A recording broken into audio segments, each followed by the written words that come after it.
सनातन हिंदू धर्म में जिसका सर्वाधिक महत्व है, वो एक पर्व, महापर्व जिसे कहा जा सकता है, वो आने वाला है।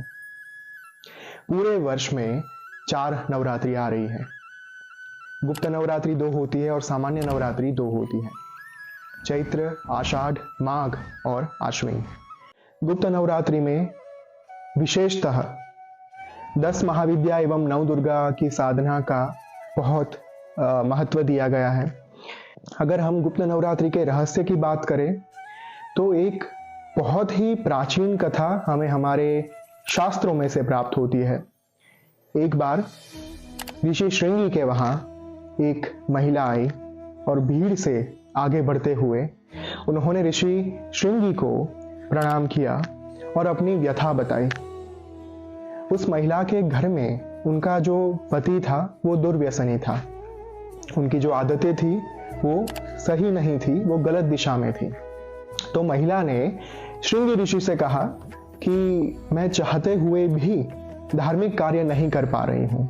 मुझे माँ भगवती आदि पराशक्ति के लिए आस्था तो बहुत है, लेकिन पूरे वर्ष के दौरान जो 2 नवरात्रि आ रही हैं, उन नवरात्रि के दौरान मैं अपने पति के कारण माँ की पूजा, आराधना, साधना, उपासना, अर्चना नहीं कर पाती हूँ।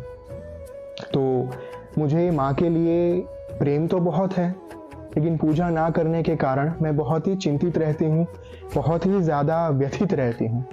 आप कोई उपाय बताइए। तब ऋषि श्रृंगी ने उनसे कहा कि आपको चिंता करने की आवश्यकता नहीं है, क्योंकि वे बड़े ही प्रसन्न थे इस स्त्री की भक्ति को देखकर, उनकी आस्था को देखकर।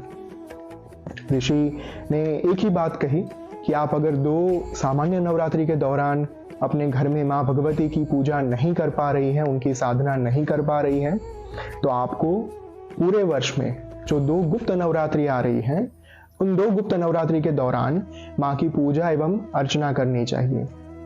और वो जो स्त्री थी, उन्होंने ऋषि ने जो उपाय बताया था वही उपाय, यानी कि गुप्त नवरात्रि में माँ भगवती की उपासना करना शुरू किया। और धीरे धीरे धीरे उनके जीवन में परिवर्तन आना शुरू हो गया। जो सुख, समृद्धि, शांति, संपदा, संपत्ति उनके घर में नहीं थी, वो धीरे धीरे माँ की कृपा से आना शुरू हो गया था।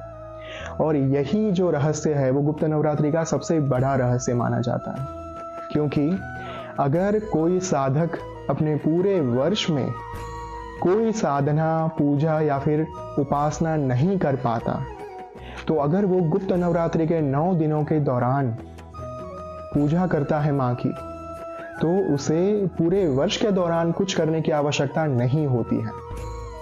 अगर कोई भी लोभी, लालची या फिर दुर्व्यसनी साधक भी इन 9 दिनों के दौरान माँ की पूजा अर्चना कर लेता है, तो उनको मोक्ष प्राप्ति सुनिश्चित मानी गई है। और इसी कारण से गुप्त नवरात्रि में साधना का सविशेष महत्व दिया गया है।